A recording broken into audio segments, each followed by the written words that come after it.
Fa le miarabanao amin'ny anaran'ny tompo ho anao izay malalan'Andriamanitra sady vao antso ny masina ho aminao ilay ny fahasoavana sy ny fiadanana avy amin'Andriamanitra ray izy Jesoa Kristy Tompontsika. Amin'ity alahady faharoa amin'ny volana Mey ity dia ny Romana toko 5 ka ny andininy voalohany ka hatramin'ny 5 no akatsika ny hafatra ho antsika ankehitriny. Raha ny lohateny omen'ny mpandika ny soatra masina azy dia hoe ny soa ananan'ny MINO an'i Kristy. Ny soa ananan'ny MINO an'i Kristy. Fa azo ambara koa hoe ny vokatry ny fanamarinana amin'ny finoana. Inona no teraky ny fanamarinana amin'ny finoana? Ho an'ny MINO na izay nandray an'i Jesoa Kristy ho tompo sy mpamonjy azy. Misy vokatsoa telo izay voalaza amin'ity Romana toko 5 ny andininy voalohany ka hatramin'ny 5 ity. Izay anombohan'ny Paoly moa ny amin'ny fampianarana ny mahazo antoka ny famonjena amin'ny finoana Kristy izay anamarinana azy raha teo eo anatrehan'Andriamanitra. Manomboka amin'ny toko 5 zany ary mifarana any amin'ny toko 9. Ka ny soa na ny vokatry ny fanamarinana amin'ny finoana izay azony izay MINO an'i Jesoa Kristy dia voalohany indrindra manana fihavanana amin'Andriamanitra izy. Manana fihavanana amin'Andriamanitra izy. Eo amin'ny andininy voalohany no ahitantsika izany. Ko amin'izany satria efa nohamarina tamin'ny finoana isika dia aoka isika hanana fihavanana amin'Andriamanitra amin'ny alalan'i Jesoa Kristy Tompontsika.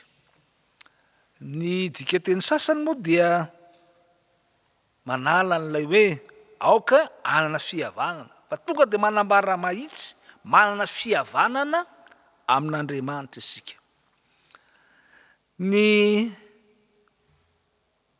fiainan'ny olombelona talohan'ny fahalavona izay nitranga tamin'ny Adama sy Eva, raha mbola tao anatin'ny sahany Edena izy ireo, ka nanana fiombonana, nanana fifandraisana, nanana fifankazarana mihitsy tamin'Andriamanitra azy, dia azo lazaina fa izany no endriky ny fihavanana na ny fiadanana izay nanana ny olombelona.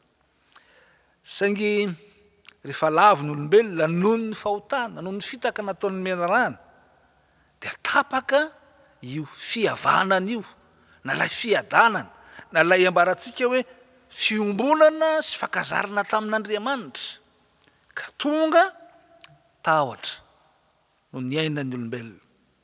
Ny fahalemeny no hitany. Zany no voalazan'ny soatra masina amin'ny Genesisy. Fa rehefa nihinana ilay voankazo nandrarana azy ny olombelona dia nahita izy fa nitanjaka. Izany hoe hitany ny fahalemeny, fantany ny mahatsinotsinona azy. Ary dia tonga natahotra izy ka niera an'Andriamanitra. Tapaka teo ilay fihavanana, tapaka teo ilay fiadanana ary tsy nisy intsony izany. Fa Andriamanitra tamin'ny alalan'ny zanaky ny vehivavy valazany amin'ny Genesisy toko 7 dia Jesoa Kristy no nandray ny otany olombelona ary maty teo amin'ny toeran'ny olombelona teo amin'ny hazo fijaliana ary tonga mpanalàlana tamin'Andriamanitra sy ny olona. Ary zany fahafatesany teo amin'ny hazo fijaliana izany, zany no fihavanana sy nampihavana ny olona tamin'Andriamanitra. Ka ny finoana an' Jesoa Kristy no mameriny indray izany fihavanana amin'Andriamanitra sy ny olona izany, ary mampitoetra indray ny fiadanana. Ary zany no voalaza fa izay MINO an' Jesoa Kristy dia amarinina ka tonga afaka mifandray amin'Andriamanitra ray, ary afaka miaina ny fahasoavana. Ary zany fahasoavana zany mambaran'ny Paoly fa fandraisan'ny olona ny fahariana vaovao ary mahatonga ny olona olom-baovao ka alalantsika le teny mahazatra antsika ary efa nambarany Paoly apôstôly rahateo hoe raha misy olona amin'ny Kristy dia olom-baovao izy. Ry havana malala, Satana dia miezaka mipanga ny olombelona andro aman'alina, miezaka mampiditra ao anatin'ny fisainana, ao anatin'ny fanahy, ao anatin'ny fiainantsika zanak'olombelona mandrakariva, fa lavitra an'Andriamanitra isika. Ary dia zany fiampangana ataon'ny Satana zany, mahameloko antsika izany no natren'Andriamanitra, no mbola miteraka ny tebiteby sy ny aya. Koa tsaroa fa isika zay efa nohamarinina ny amin'ny finoana Jesoa Kristy dia manana fihavanana, vita fihavanana amin'Andriamanitra, ka isory ny tahotra, elao ny tebiteby lava, fa efa vita fihavanan'Andriamanitra ianao. Ary efa nomelan'Andriamanitra famelan-keloka ianao amin'ny finoana Jesoa Kristy. Ao anatin'izao fisian'ny valanaretina Covid-19 izao dia betsaka ary saiky mibahana ao anatin'ny fanambaram-baovao ny amin'ny fandrenesana hoe maty etsy, maty eroa, fahafatesana eo firenena maro. Tsarovy ry havana fa ianao zay efa nohamarinina ny amin'ny finoana an'Andriamanitra dia avan'Andriamanitra na ankonan'Andriamanitra. Zany mahatonga an'Andriamanitra iteny hoe ny zanako sy ny asan'ny tanako dia oka adidiko ihany. Aza matahotra ary fa mahatokia an'Andriamanitra ary minoan Jesoa Kristy, fa Jesoa Kristy no efa nitondra ny herentsika ary nidiakapoka taminy no nanasitranana antsika, ary zany nitokontsika fa lay fihavanana zay fa ananantsika amin'Andriamanitra no mampitoetra antsika ao anatin'ny fahasoavana. Ary zany no faharoa vokatry ny fanamarinana amin'ny finoana na ny soa azony zay mino an Jesoa Kristy.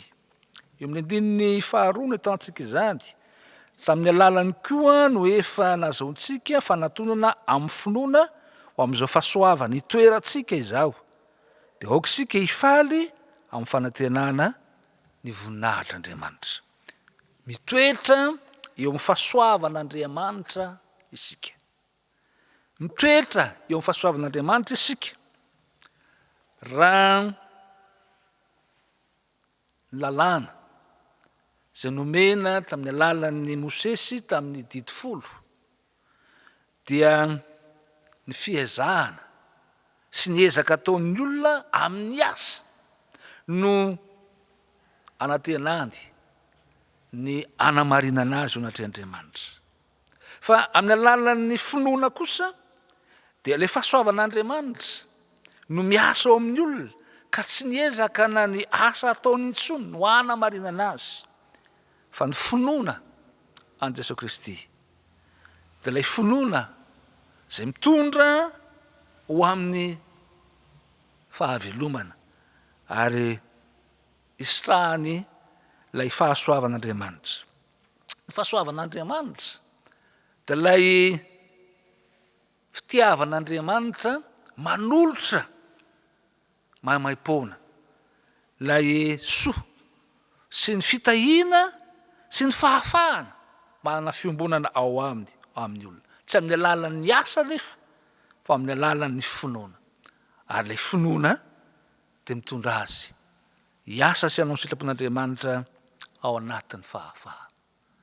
Rano no ambarana ny soratra masina fa ny marina amin'ny finoana no ho velona. Na zay manana ny finoana marina no manana fiainana ao amin'Andriamanitra, ary zany ny endriky ny fahasoavana. Ary efa mitoetra ao anatin'izany fahasoavan'Andriamanitra izany zay rehetra nandray an Jesoa ho tompo sy mpamonjy azy, mino azy. Dia avana malala manana antoka momba ny fiainantsika manontolo ary isika. Ary Andriamanitra zay efa nanome Jesoa Kristy ho antsika, isolo antsika teo amin'ny hazo fijaliana, isolo antsika teo amin'ny fahatsoantsika, ary nandresy ny fahafatesany.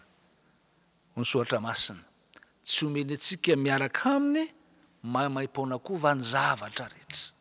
Ary zany mahatonga ny soratra masina hoe katsao aloha ny fanjakan'Andriamanitra, na katsao aloha lay fiombonana sy fiainana ny fahasoavan'Andriamanitra amin'ny finoana Jesoa Kristy, dia anaraka anao ny zavatra rehetra, mitondra fahatokiana ary tokony ampitoetra atsika ao anatin'ny fahatokiana, zany fiainana sy fahafahantsika mitoetra amin'ny fahasoavan'Andriamanitra zany, zay antoka andraisantsika ny soa rehetra ao aminy. Ary ny fahatelo farany zay ambara fa soa navokatry ny fanahy marinana amin'ny finoana dia ny fananana ny fifaliana.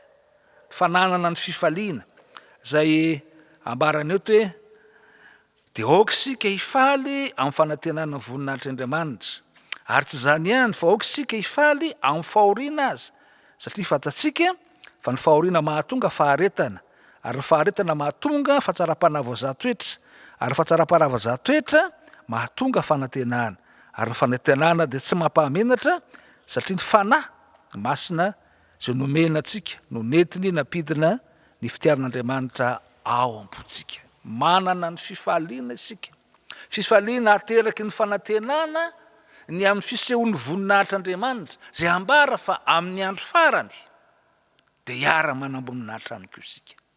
Zany moa no ambaran'ny soratra masina fa rehefa iseho Kristy amin'ny voninahiny dia hiaraka andraizany voninahitra zany koa isika.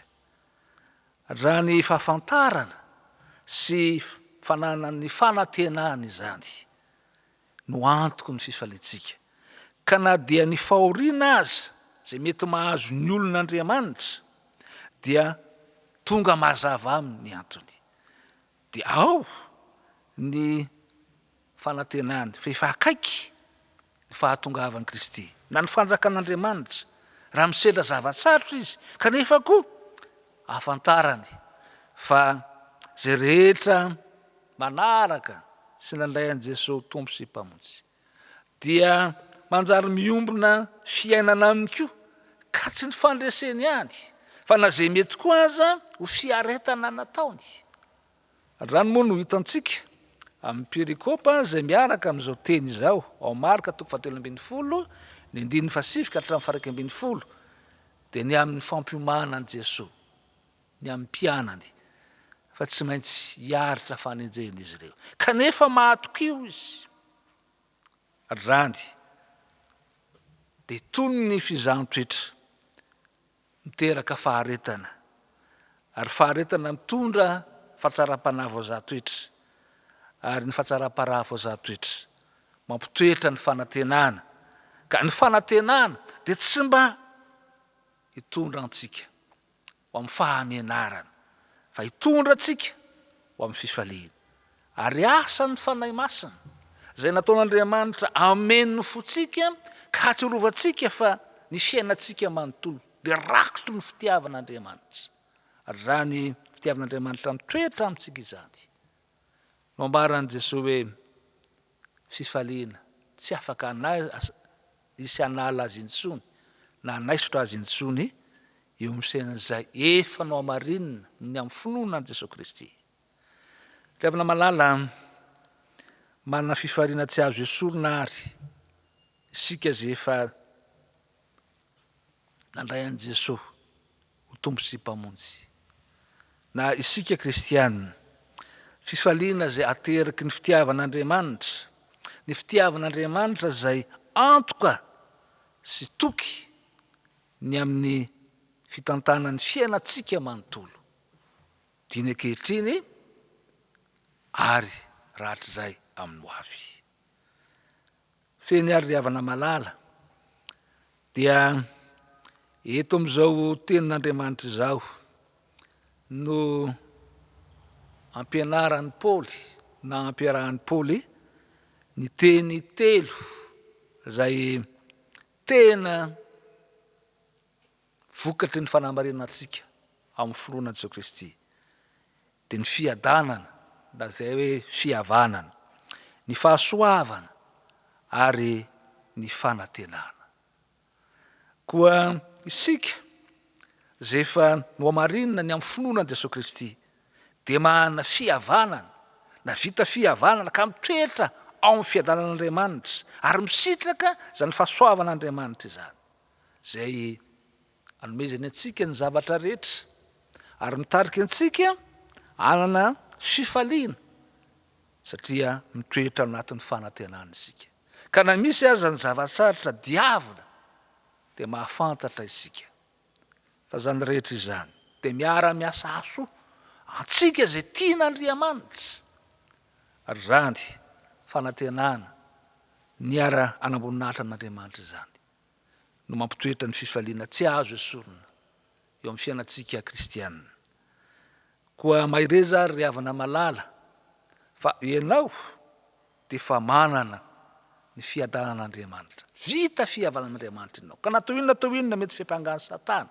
efa nohamarinan'Andriamanitra ianao ary dia afaka misitraka ny fahasoavany ary afaka velona ao anatin'ny fanantenana ka manana fifaliana satria zany no tian'Andriamanitra ho anao zay efa nandray azy ho tompo sy mpamonjy amin'ny finoanan'i Jesoa Kristy maireza ry havana fa Andriamanitra amin'ny alalan'i Jesoa Kristy no momba antsika ary Andriamanitra no momba antsika ho ny soatra masina iza moa no ataotra antsika satria efa nomeny ny fiadanana isika efa ampitoeriny amin'ny fahasoavana isika ary